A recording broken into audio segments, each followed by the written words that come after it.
Welcome back, everyone, and we're about to get started with our next session here. As you can see, we are already chuckling. We are having some fun in the green room. I'm here with my good friend Sara Pagel, and she is the founder and owner of Thin Line Consulting. She's going to be doing a session called the Chronic Stress Cascade, the Biology of Stress in the Radio Room. Take it away, my friend. Hello, everybody. I am so excited to be back with you guys and presenting some new information. Well, new information for me to present to you guys. Some of you have heard some of it, and nobody's heard a lot of it. So I'm excited to share. So let's just jump in. This presentation is going to be chronic stress, the biology of trauma in the radio room. So I switched it up a little bit just because I've been hearing so much more about in the community about trauma and stress and mental health, and I wanted to take a little bit of time and kind of break down what stress and trauma looks like in the body. So some of those physical responses, so that when you're sitting in under the headset and you're involved in your radio traffic and in those calls that are high stress, that could result in a trauma experience for you, that you are equipped with a little bit more information about what's actually happening in your body. So that's kind of the mission for today. So that's me. I'm Sara. My last name is about to change. I'm excited about that. Who am I? This is me. That's a picture of me when I was under the radio or under the headset. I don't know if you can see it here, but I had my main headset plus I was running an area wide at the time for something that was going on, and took a selfie. I'm glad I did, because I don't have many selfies anymore from that season of my life. But I have a good friend who likes to call me a quote unquote retired dispatcher from a consolidated PSAP that served over 120 different police, fire, EMS agencies, and we also answer 911 calls for a majority of the county. I am also a former juvenile probation officer. I like to tell people I worked with the gun-toting thugs and I loved it before I moved into dispatch. And then today, I like to consider myself a functional health detective, a hope peddler, a grace giver, and also a trauma survivor. Which I've been, if you follow me on social media, on Facebook and Instagram, I've been posting more and more about my trauma story and my healing from trauma. So be on the lookout for that as well. And then I recently became a bonus mama. So my little man turns 13 next week, which is crazy. So that's a little bit about me. Joyce, I see you. So what we're going to cover today, so I really think it's important to break down what wellness really means. I think that it's such a buzzword, and it means a lot of different things to a lot of different people. And so for our purposes, I really wanted to break down wellness from a physical standpoint. And so we're going to do that. I'm going to use my working definition of trauma. So there's a lot of information out there about trauma, a lot of great presentations. I'm not going to, I only desire to add and contribute to that conversation. And so it's not my concept of ducks and bears, but it's a really powerful concept that I wanted to share. And then I want to define stress too, because it's another big buzz kind of word that's been floating around. And so kind of breaking down what that means, and then flowing into the physiology of stress. So what happens in your body when you have a stress response. And then this is something I really wanted to share. This is really cool. I'm not going to get super biological about it or super sciencey, because I'm not the science guy. I just am not. I have my degrees in criminal justice. I don't have a health background. I don't have a biology degree. But there's this really cool thing called the cell danger response that I wanted to bring to the community and kind of process a little bit today. And then, of course, I would be remiss if I didn't give you guys some tips and strategies, some tools for your tool belt to help you de-stress, to help address some of those physical stressors, to help your body come back down into more of that homeostatic or that balanced state. So, like I said, what does healthy mean to you? It means different things to different people. So, as you are here and listening with me, I'd love to hear from you guys. Feel free to dump your comments into the, or like your definition of healthy, what that means to you in the comment section. I can still see it, so I'm not going to respond because that would kind of mess up the screen for me. But I can see what's going on. So I would love to hear from you guys. What does healthy mean to you? And then we'll kind of dip in and dip out of the comment section throughout the presentation. So, the wellness scale. If you've been in any of my presentations, you have seen this before. And so this is really one of those things where it's just there's a little bit of a challenge associated with it, because it really requires, if you're honest with yourself, like, where do you fall on the scale? So if we have a scale 0 to 100, where I would call healthcare being 100, sick care being at 0. So healthcare, or that 100% mark, is 100% function, like you are operating, your body is physically at its peak performance. You cannot get any healthier because you are completely 100% functional. And then, of course, the other end of the spectrum is death, where you have no air in your lungs, your heart is not beating, your brain is not having any electrical impact. And then from that 100% to 0, there's a lot of in between, right? So breaking that down. So from where your body is running perfectly to cell protection, cell rejuvenation. So to me, that really encompasses what actual physical health means, where your body recognizes abnormal cells, destroys them and maintains cell integrity. Or cell rejuvenation, coming down a little bit more into lower into that wellness scale. Cells are replacing themselves with good cells. So our cells run our body, and our cells do different things. And so we have a lot of cells that make energy. We have a lot of cells that create our immune system or cause our immune system to function. And so that rejuvenation, that protection, that cellular space is really, to me personally, what health really, really means and encompasses. So at 70%, we're looking at immune function. So this is the person that doesn't get sick very often. And if they do, they recover pretty quickly. 60% is those who have high energy. So they have an abundance of energy, and they tend to regenerate well after a good night's sleep. 50%, and this is the thing that really kind of strikes people when I talk about this, is that 50% is just where there's no symptoms.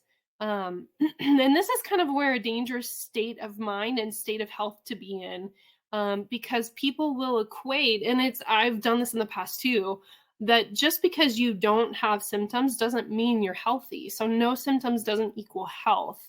So it's really the challenge of this wellness scale is taking a look at, wow, like if taking away like the stigma of, okay, I don't have any symptoms, but am I actually healthy? So it's like challenging to get to that next state of what true health really means, which is really hard to do when you're in survival mode, which is a whole other kind of topic and piece of the conversation. But continuing down, 40% are at low energy or fatigued.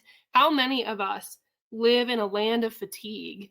I was just sharing with Ricardo in the green room today. I don't feel very well, and all my needs are met. I've eaten, I've pooped, I've peed, I have my coffee, I have my water. Like all my stuff is met, but my energy today is just low. And on a whole other thing, I'm also posting about this in social media. Today is a full moon. I'm so sorry if you're working tonight. I remember those days. People are legit crazy on a full moon. And part of it is because of parasites. So that's a whole other conversation I would love to have with anybody and everybody who wants to talk about it. But that's part of the reason why I'm fatigued. So low energy, fatigue, that's coming under, that's a symptom, right? So that's at that 40% mark.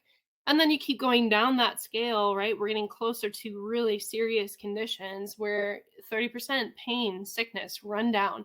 Well, these are the people who are always getting sick or has some kind of complaint. They're seeking medical help frequently, and they're often on medications.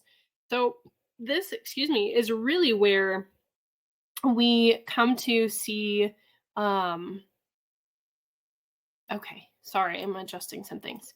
This is really where we see a decline in health, where function is starting to really slip into this disease state or this dis-ease or a dysfunction, and then it leads to a diagnosed condition. I mean, I'm not going to ask you guys to raise your hand if you have a diagnosed condition. I have a diagnosed condition. Um, but then it becomes a medical case. And then that's a 20%. And then 10%, a very serious condition. And this is where there's a poor prognosis. This may be terminal. Surgery is often happening in this space. And then, of course, we get to zero, and that's death, and where there is no function. So, if we're looking at wellness from the perspective of being at 100% function down to 0% function, if you were really honest with yourself, where do you fall? And are you okay with that? What are you doing to shift that story in your life? And so that's a perhaps maybe not a gentle challenge, but it is some food for thought for you, to think about where you are, maybe where you've been, and where you want to go, and what you want to achieve in your health space. And the key thing here for today's purposes that I wanted to really kind of focus on is that true health really happens at a cellular level. It is more than no symptoms. All right. So, this is my working definition of trauma. There's a lot more out there. The tons and tons and tons of information about trauma. A huge part of my story and my healing journey is that I was diagnosed with PTSD in 2014. I have complex developmental trauma. So, in the long and short of that is from 0 to 5, I had some pretty traumatic things happen to me, which changed the trajectory of my physical development. So that's a whole other type of trauma. But when we're talking about things that are happening in the radio room, we'll get into that. But what does that even mean? It's such a buzzword. It's a big word. It can be very confusing. It's a loaded word. It's a weighty word. So my working definition of trauma is simply that it's any information or experience, a stress that the brain can't process. So I like to think about trauma where there's just this like there's this like there's just a disconnect where the brain's like does not compute, does not compute. Like I just think of the robot that says does not compute, does not compute, where the brain just kind of short circuits and it's like I don't know what to do with that. And so there's almost like a break in the chain. There's a link that isn't quite connected. And so real quick snippet is, to me, trauma is when our brain gets stuck. All right. So as far as under the headset, I love this concept of ducks and bears. And a fun fact, both ducks and bears are going to kill you. Or they can kill you. This is a concept that I will not own as my own. I went to a seminar here in Ohio, and they used this, and I was just like, wow, this is so incredibly beautiful and accurate and such a really disarming way to talk about trauma. So ducks are essentially the small things that add up. These are those hang up 911 calls that require the callbacks when there's like a queue of 10 calls behind them. It's the mental health callers who tie up the lines, who you have a responsibility to make sure that they're okay. But those are the ones that call on repeat, and that they're fine, but then you have to follow through and make sure that they're fine. The officer on the radio who just loves to hear his own voice. He just loves to monologue. I had several of those in my day. The firework calls that are for sure the gunshots. I didn't add in here, but all the fun things that happen on the 4th of July and Memorial Day, and the yeah. Yes. Yes, Roxy. We do not need that 10-page novel. That's just not necessary. Another duck could be the supervisor who is just always looking over your shoulder, where you just always feel like they're waiting for you to mess up. the annoying newbie full of energy. That was totally 100% me. I was so excited to be in the radio room. And for me, the old timers set in their ways, that their ways steal my newbie energy. Those are the small things that, when they add up, it leads to the things like we were talking about earlier today, compassion fatigue. It leads to like just this inability to show up and be your best self in every moment. The bears are the big ones, right? They are the suicide callers. They are the line of duty deaths or the line of duty injuries. Anything with kids. Let's be honest, the kid stuff hits sideways for most, if not all of us. The CPR calls, that moment when you get shots fired over the radio and you hear the change in your officer's voice, that hysterical caller that you're just trying to figure out what is going on, and those screams that sit in your brain, calls for any family members. Those are the big ones. And so my point with bringing up trauma, right? Trauma is really, my working definition is anything the brain can't compute. And so ducks and bears, they both can kill you. And so you do have to, in order for your brain to really make those connections, complete the links in the chain, you do have to deal with all of the ducks and the bears, so that they don't kill you and knock you out of the game. All right, so let's talk about stress. This is something we all have in common. Stress is everywhere. It's in the radio room, it's out of the radio room. It is just a part of life. And so my working definition, this is a big part of my training too, as far as physical, the health coaching and functional health practice that I run today, is really oriented around stress. But stress is any influence that's internal. So we'll go through that, internal or external, that causes or leads to malfunction or dysfunction. So let's go through some examples. Hi, Val. It's fun to see you guys over there. I love it. Let's see here. So biochemical, functional stressors. So think inflammatory foods, pesticides, herbicides. I got to jump in on yesterday with that nutritionist that was talking. She was great. She was giving really great feedback about nutrition. The Nat Packs, I think. She was awesome. If you weren't here for that, go back and watch that one. That was a good one. Alcohol, caffeine, your blood sugar can be a stressor. Prescription medications are sometimes necessary, and there's no judgment or criticism for that, and often overprescribed and very stressful on the body. Recreational drugs, chemicals, heavy metals, radiation, EMFs. Think about the fact that I used to sit in front of 5 different screens. Do you know how much radiation is coming off of those screens?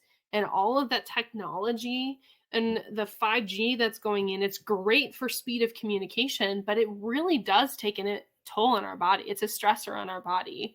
Ricardo and I were just talking about this.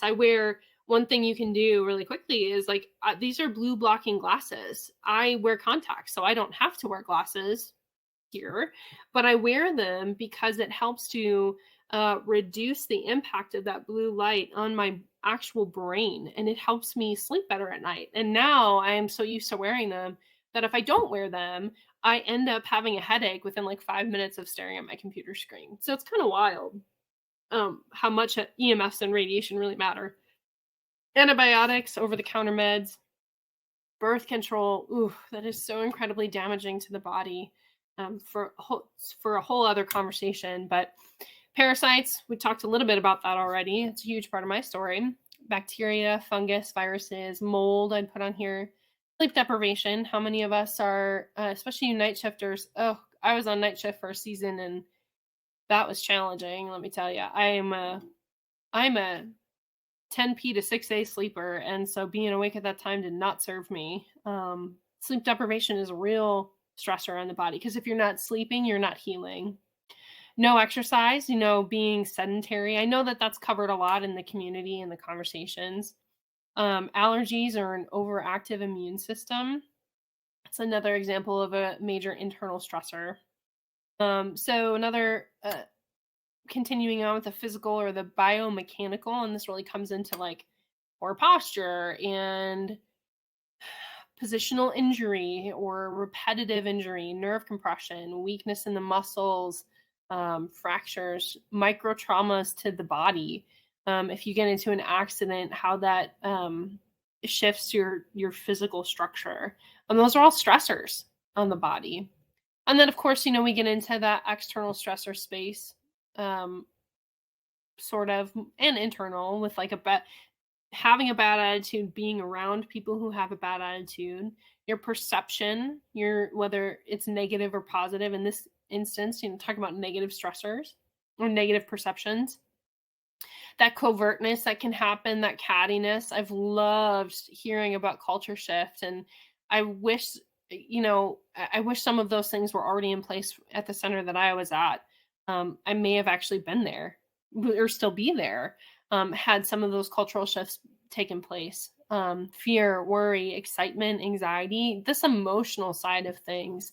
And there are so many more that are not here, but these are just lighting for sure. And I would dig into the lighting because that's such a very real drama in the radio room for a lot of radio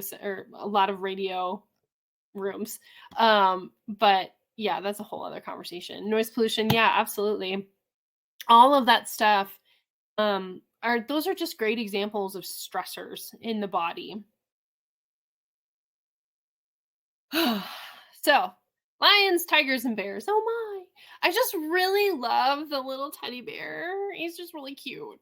Anyways, so we're going to go into, I do a whole presentation on digging into the stress on the body. So I'm just going to kind of take some snippets from that. But I wanted to explain a little bit about epinephrine. So we hear a lot about that adrenaline rush or that adrenaline push.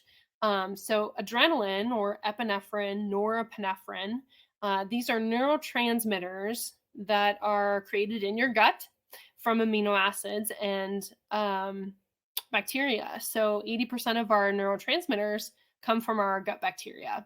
And so epinephrine or adrenaline is made specifically from tyrosine and phenolphthalein, that are amino acids. And they prepare our body for survival. That fight, flight, freeze, or fawn, which is newer in the trauma space that's come out, which just essentially means people pleasing to avoid the conflict. So that we're going to unpack a little bit about what happens with adrenaline. But we've all felt it, we all feel it when the officer's voice changes, when you pick up the call and the caller's screaming. There's a shift that happens and you go into this acute state of stress. So we're going to talk about this thing called the HPA axis. So this is our stress response. So this is literally what happens in the body when we are under stress. So the HPA axis stands for the hypothalamus. So think the brain, the pituitary gland, down into your adrenals. And it's this really cool conversation that happens when we have a stress that's introduced to us. So I like to use to really kind of explain how this flow works. I like to use an example about zebras. So I'll get there. But so we start an adaptation or what's known as homeostasis, right? That baseline where we're like, hey, things are good. A stressor comes into our space. We go into this acute state of stress. And we are in that state of stress. We are attempting to adapt to what's going on, right? We're trying to listen through the officer who's running and chasing a suspect. We are trying to keep our voice calm so that the caller matches our tone and comes back down, right? So we are attempting to adapt to that stressor that's come to us, right? And so the way our HPA access in this really cool conversation is supposed to go is that when that acute stressor is resolved, so we get off the phone, the officer catches the suspect, we go back into this state of homeostasis, right? Where we're back in balance, things are quiet and we're good, and we can repair from any damage that happened when we were trying to adapt. So, the problem is when we stay in this state of stress, we can only adapt for so long. And that is where this phase down here, what we like to call in my world the compensatory phase, and this is usually where your adaptation is starting to fail. So this is usually when we need caffeine. We start to drink maybe a little more. We need more ibuprofen. We need more, like we're just more tired. We're starting to feel the impact of that stressed state that we've been in. And if we bring it back to that wellness scale, and we start to think about, well, that stress state where I'm starting to feel things is, that's symptoms that we're starting to feel. So we're already starting to get below that 50% mark. And then if we stay in this state of stress and we don't deal with the internal stressors, the external stressors, then we end up falling into exhaustion or chronic fatigue, adrenal exhaustion. So to kind of make this hopefully make a little bit more sense from a different angle, I like to use the zebra analogy. So we got a little zebra, he's hanging out in the Serengeti. He's in his happy place, right? He has he's homeostasis. There is no stress. All of his needs are met. He's munching on the grass, getting buddy with the girl next door, hanging out with his friends, like meeting up for, some fun grass on the side over, wherever. He's happy. His needs are met. So good, right? Cool. A lion comes out and is on the hunt because the lion is like, I need to eat. And the zebra's like, oh shit, and has to run away, right? So what happens is the zebra goes into that acute state of stress. When you're in that state, when we're in that state, blood flow starts to get shifted towards our heart, our lungs, and our brain. So that glucose starts to be, our insulin starts to decrease so that we have more sugar, which is fast energy, and a bunch of a bunch of other things happen too. So, but the whole point of it is that we need to survive, right? We need to live. And so the zebra runs away, right? And in our bodies, what is happening is we have high blood pressure. Our body doesn't care about reproducing. So we end up with high cholesterol because cholesterol is the fuel for our hormones, but our body doesn't care about reproducing and making babies. So we stop using cholesterol the same way that we would if we were in that homeostatic space. And all in an effort for us to survive, right? So the lion gets a gazelle. The zebra's like, oh, phew, I get to live another day. So the zebra's like, sweet. He goes back into munching on grass, hanging out with his buddies, getting cozy with the girl next door, meeting up for poker and pool later, living his best life. And so that's the way that it's supposed to go, right? So we're supposed to go into this stressed state because stress is going to happen.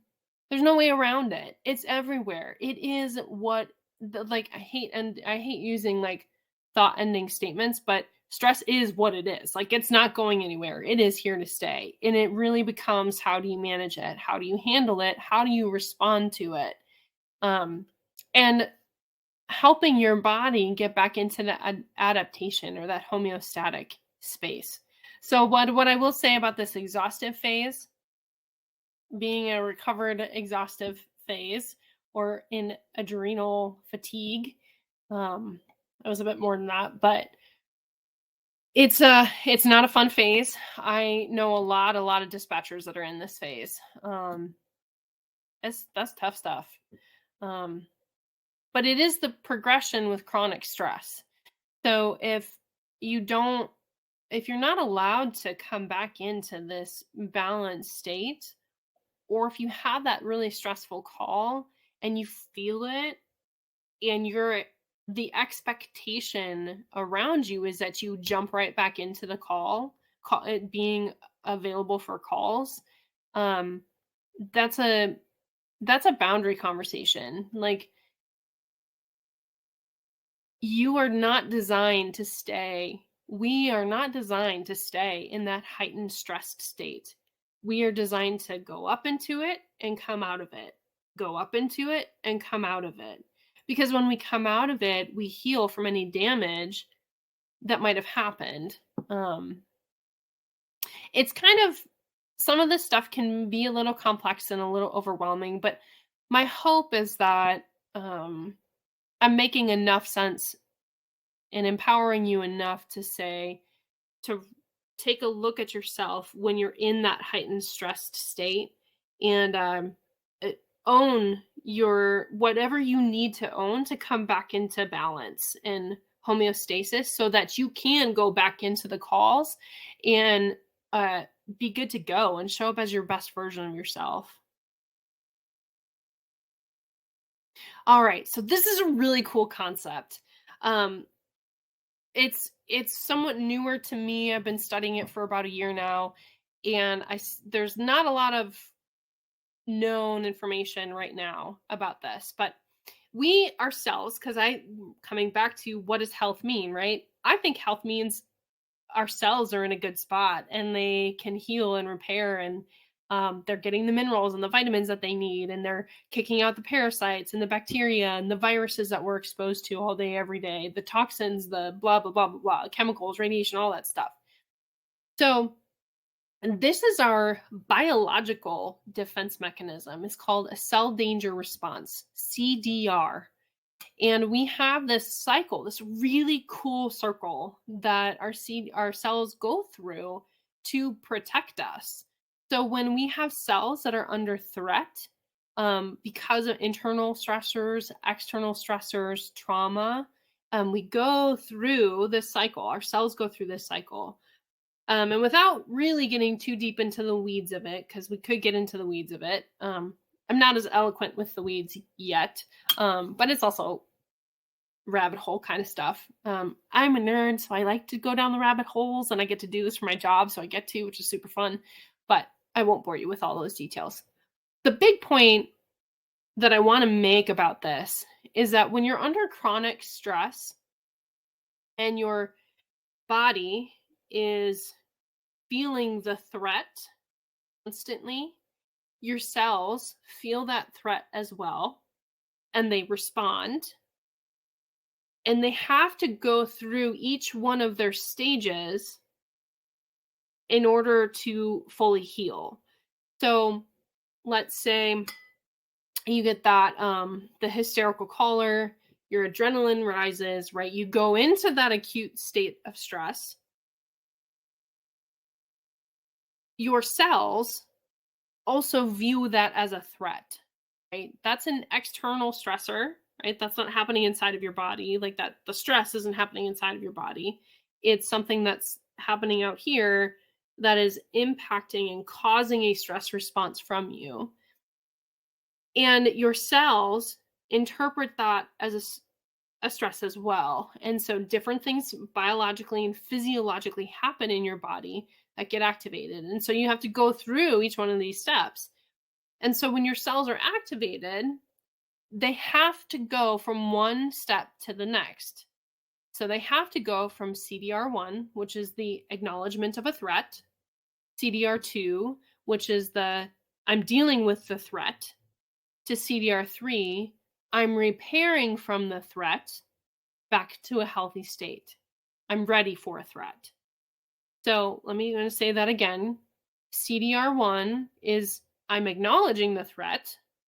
CDR2 is I'm dealing with the threat. CDR3 is I'm healing from the threat, back to I'm healthy, I'm ready for a threat. And so when we're under chronic stress and our cells don't get to go from 1 to 2 to 3, they get stuck.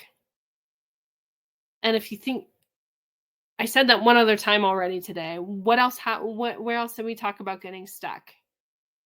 When we have trauma, the brain gets stuck.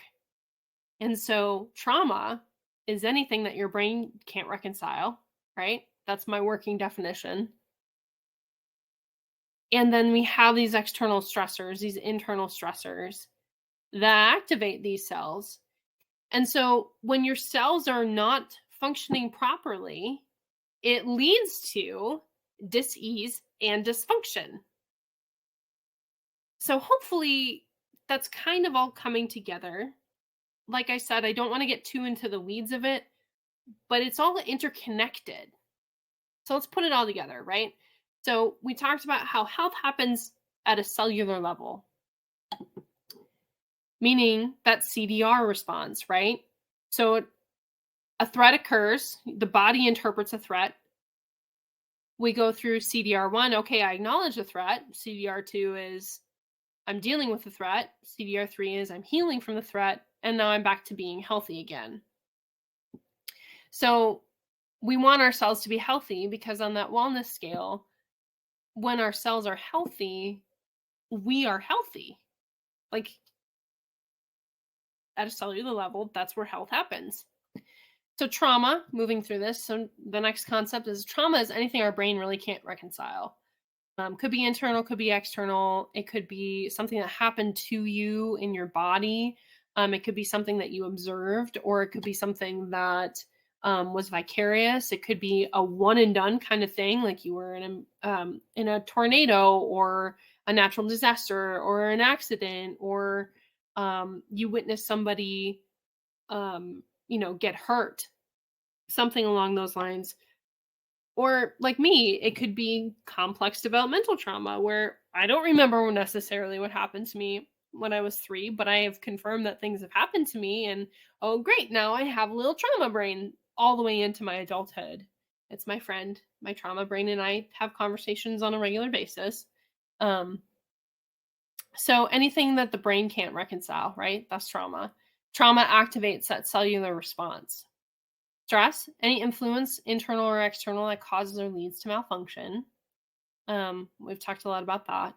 And when we're stuck in that stress response, right? We're stuck, we're supposed to go up and come back down, supposed to go up and come back down.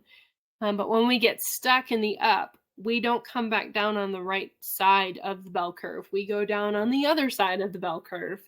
And when we get stuck in trauma or chronic stress, the important thing that I really wanted to convey to you today is that we also get stuck at a cellular level.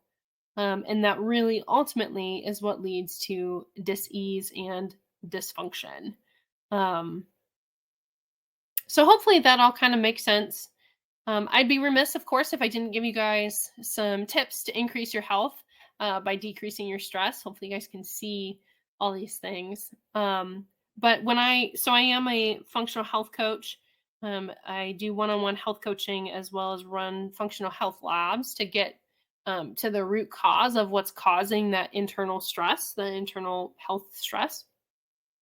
And so this is one of the approaches that I use. This is the primary approach that I use in working with my clients is I look at 5 different things. So I look at your diet, your sleep, your food, your sleep, your movement, reducing your stress, and getting strategic with supplementation. So some tips for you guys. We really are what we eat. And like I was saying earlier with Nat Pack, she did a great job of talking about, she was just spot on most, if not all of what she was saying. I recommend to everybody to cut out gluten.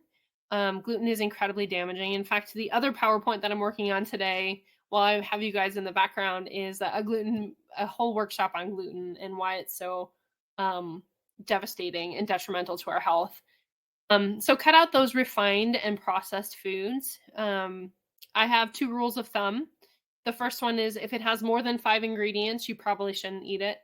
And then the second one is if you can't pronounce the ingredients, your body can't process it. So it becomes a stressor in your body. So I know that nutrition is it's a topic that is talked a lot about in the community, which is great. There's a lot of really amazing resources out there. These are just my general rules of thumb. Eat organic where you can. There's something called the Dirty Dozen and the Clean 15 from the Environmental Working Group website, ewg.org, I think. They have really great resources on the different chemicals and different foods and body care products and a lot of good information on working to clean out the toxins in your space. So yeah, the Environmental Working Group, ewg.org. The next thing I would say is that hydrate. Drink half your body weight in ounces of water. We are run, our cells, to create energy, our cells need water, oxygen, and glucose. There's a lot of other things that they need, but that's like the gas. That's like you're not going anywhere if you don't have those things, kind of a thing. So as far as sleep goes, we are diurnal creatures. We are meant to rise and fall with the sun. So if you are on night shift, that's a whole different ballgame, which I'd love to connect on that. I've got lots of good resources for that. But just as a general overview, you want to, even if you are on night shift, you want to fight for that 7 to 8 hours of sleep at night. And a really interesting thing about your sleep at night is that for every hour before midnight, it's actually worth 2 after. So I have this really cool resource called the Aura Ring. I wear it every day and I sleep with it every night, and it tracks my sleep. It tracks my movement and my heart rate and my oxygen level. It's a really cool resource. And I consistently get all my deep sleep before midnight. And then after midnight, I just don't get deep sleep. So it's really interesting that for every hour before midnight, it's actually worth 2 hours after. If you can, disconnect from technology an hour before sleep. I equate it to like landing a plane. If you fly and you've been piloted by that guy that just goes dunk onto the tarmac, you're like, okay, he must either be a newbie or like an old school guy. I don't know, but like that's just like it's jarring. But those good landings are the ones that are soft and you barely even feel it. And that's really how we, the goal for getting good sleep is bringing your body down, your mind down, and just getting that landing safely and calmly, peacefully into the tarmac, into the airport. So figure out what works for you to do that. Read a book, sit outside if it's warm enough. Just connect, have a good glass of tea.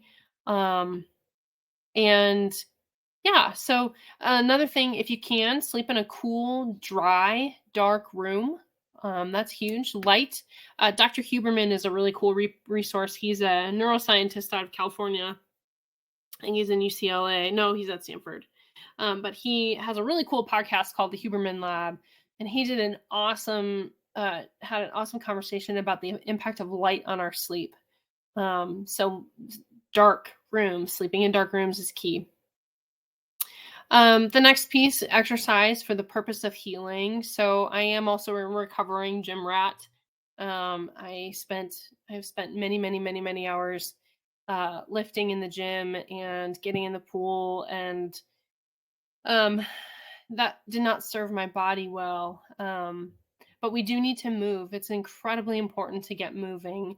So I always coach my clients through acknowledging where you are in your movement journey and making the small changes that you can make to get up and moving. Whether that's going for a walk, trying a yoga class, getting up, standing up at your station, on your break, on my break at my agency, I used to walk the hall, or I would go outside and I would walk around the parking lot just to get moving.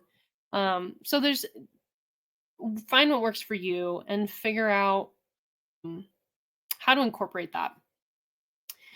So with that stress reduction piece, if you're in a place where you're ready to get some data, run the labs, stop guessing about what's happening in your body, and take the next step of ownership in your healing journey.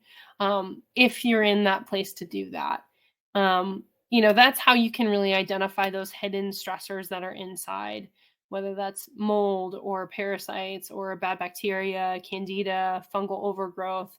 Lyme is huge. Run some data, get some data. I'm of the mindset, don't guess, test. I love the data. Yeah, and also identifying your primary stressors and how do you cope with those stressors, and build and practice healthy skills to manage your stress. There's a lot of different conversation in the community, so I'm just going to say reinforce the value of box breathing and vagal nerve activation. The vagus nerve, connects your brain and your gut, basically, and it's our main highway of communication. And so when that nerve gets hijacked by different things, it can be very disruptive to your whole function. So reactivating, reclaiming that function from internal and external stressors is really meaningful. Essentially turning off the parasympathetic. So that's the fight or flight, turning off your fight or flight. As far as supplementation goes, one of the other ones, there was a question about a multivitamin. I get a lot of questions about supplementation, and I love sharing my knowledge and resources.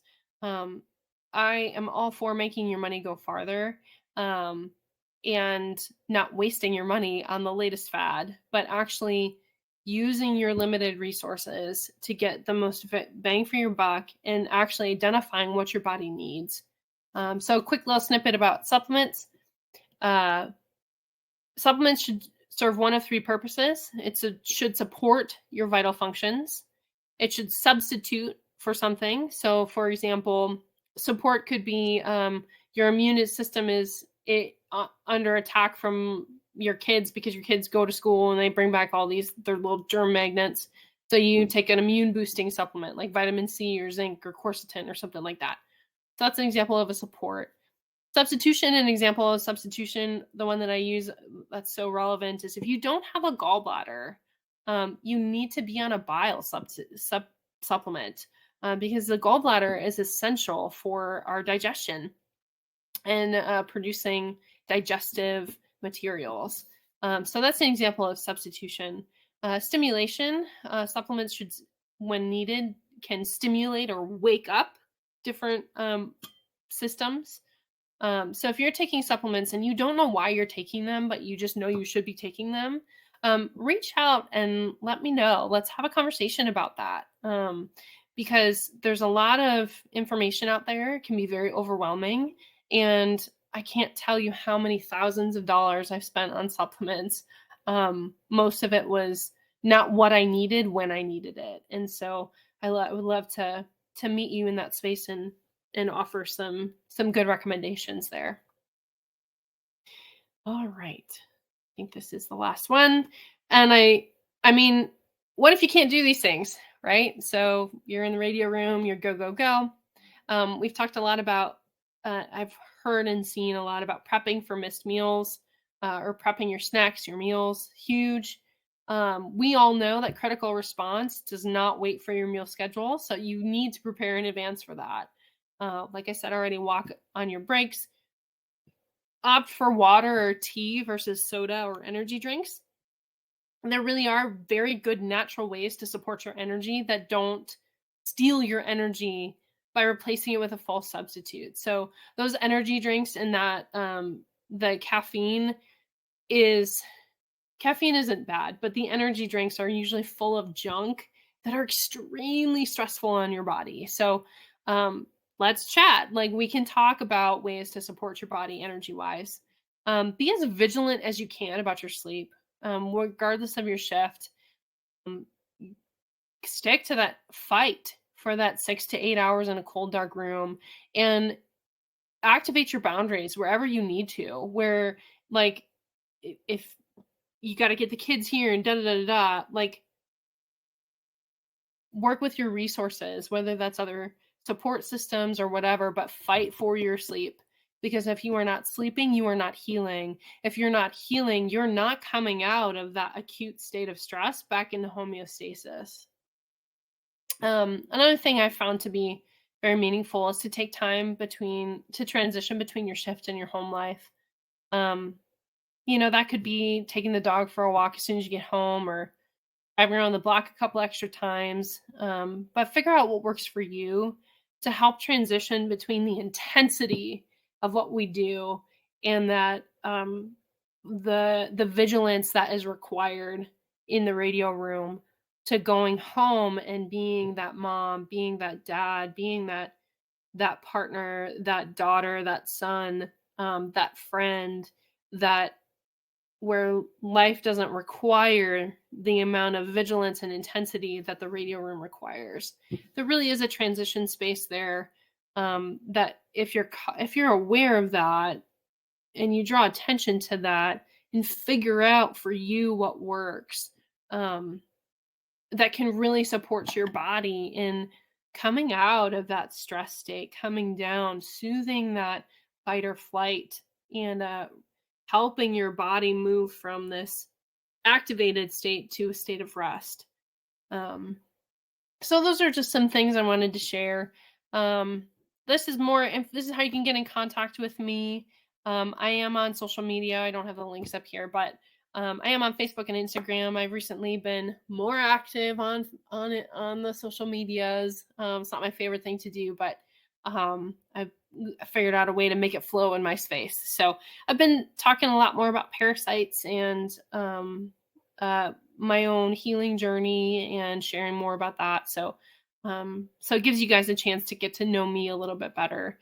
I love connecting. There's a couple people in here in the chat that I have been able to connect with, which I love to do, and they know that too. So I love connecting. I'm here. You guys are my family, and I want to offer what I can to support you in your healing journey and being super effective, not just in the radio room, but in your life too. So there you go. I'm open for questions. Yeah. That's what I got. All right. Excellent. So let me look over here really quick. I don't think there's any questions in the actual QA spot. There is no. Okay, so there are no questions there, but excellent information. You got, again, everybody in here saying thank you for all of it. And I have to say this really quick. When you were talking about oh crap, which animal was it that you were saying? I always love using this. The zebra. Yes. Okay. So I obviously I had my microphone muted and everything as you were doing your thing, but on my headphones, they're sitting right on my desk. And my daughter Lola, my 11-year-old, she I opened the door so she could walk in to get something from in here, and she heard you talking about the zebra, and she goes, "Zebra?" She's like, "What is she talking about? What are you watching?" And I said, "It's one of the speakers for the conference. They're talking about something." And she's like, "Oh, oh." And I was like, "Go, go, go, go." But it was awesome because she just comes in, she's, "Huh?" And I was like, "I'll tell you later." It's But it about was stress. yes, but it Yeah. was I love that one as well. And we have had many conversations, whether it's it has been stuff that we've done for a roundtable or the episode that we did together on the podcast, but or just in general, just talking about a lot of this information and everything that you do. And I made sure to I took a screenshot of your trauma under the headset. I want to add that to the Discord channel, because that's that's the fun fact, the ducks and bears, that one. Yeah. Yeah, so I took a screenshot of it already, but I had It's it fun. there because yes, because I Yeah. want others to be able to look at that as well and then come back to this session and check it out and then put it all together, because this was a good one too. But for everybody who's out there, please make sure to reach out to Sarah and check out the things that she's doing. I mean, there's a lot of good stuff, and also for us, for our health, and to be able to figure things out. There's a lot of times where you might not know what is going on. Like, just for a quick example, for me, I was having some crazy pain in my back and my shoulder and all kinds of stuff, and my doctor couldn't figure it out. Like, they would send me to physical therapy and stuff, and I'm like, it's not working. I mean, Yeah. it works for that little bit, and then it goes right back, and it was really, really bad. So what I did was, as you were talking, I cut out gluten completely Hmm. and cut out sugar. Like, I did a complete detox of everything. And within a week or two, Yep. all of that stuff was gone. And I Yep. remember going back to talk to my doctor months later, and I told her what I did, and she goes, "Well, of course you're not in pain anymore." She goes, "All that inflammation is gone." And I said, "Why didn't you tell me that to begin with?"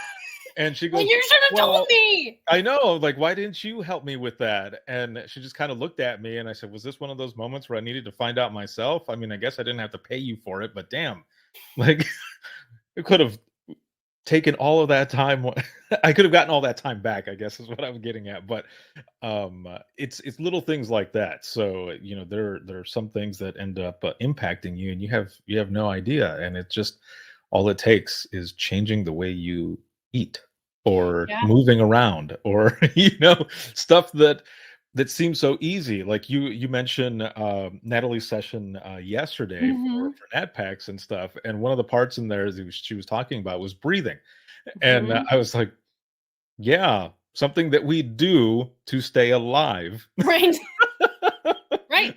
can help us calm down, take Yeah. stress away. How weird is that? Something that Yes. you do normally so Yep. that you can stay alive is Yep. also something that can take stress away. So yeah, there's a lot of Yes. different aspects of this, and it's just always good to have you on here and to share this information, because it's good information, and definitely information that's needed, as you can see from the chat right there. Oh, I love you guys so much. You're all so awesome. And yeah, I did want to, the lifestyle changes really are the first, that's really the first piece of the puzzle. It's shifting away from the cultural norms of the junk in the break room and the fast food, and shifting, changing the story you tell yourself about what you need nutritionally, and what food actually means to you. Mhm. And then getting up and moving, and good for you, Roxy. You go, girl. Um, Love it. so like starting to shift that story, and those lifestyle changes, and then my one-on-one clients that come to me, they usually are the ones that have already started making those changes, and so you get through that initial, I lost 10 pounds because I cut out gluten and I lost this inflammation, and my aches and pains started to go better. And that's great, right? That's that first step. And then by the time clients come to me, they're like, I've done these things and I still feel really crappy. Like something else is going on. My Mhm. doctor can't pinpoint it and they want to put me on meds, and I just don't feel like that's right. And that's not really helping me. And so those are the clients that come to me, and I end up running the functional labs. And like, for example, I have, in the last 3 months, I've found mold in like 6 of my clients. Like, in the complete and utter chaos that mold creates in the body. And so there's no diet in the world that's going to get rid of that. You have to take different interventions for stuff like that. And so mold, parasites, bacterial overgrowth, candida, Lyme, all of those things require more investigation and more intervention than just the lifestyle changes. But sometimes you can't even see the deeper layers until you've made those lifestyle changes. So, my encouragement to everybody in here is, just do one thing, take it one thing at a time. And in the gluten free battle, when you take something out, put something good in, replace it with something that's better. Like, I'm bougie about coffee. I love Deeper Roots coffee here in Southwest Ohio, where I live.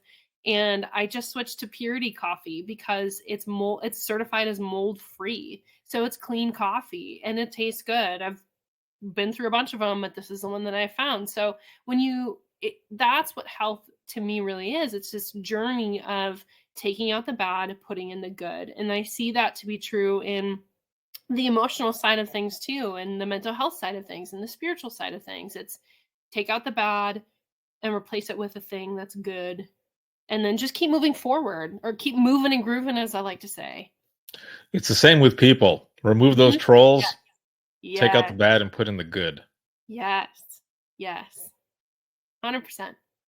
So this has been an excellent one, and again, I thank you for being here and doing this. And again, for everybody watching, whether it be right now live or in the replay, take that information down, check it out, and we are going to be going to the next session that is coming up. I'm going to bring you all with me, and we'll see you here in just a few moments.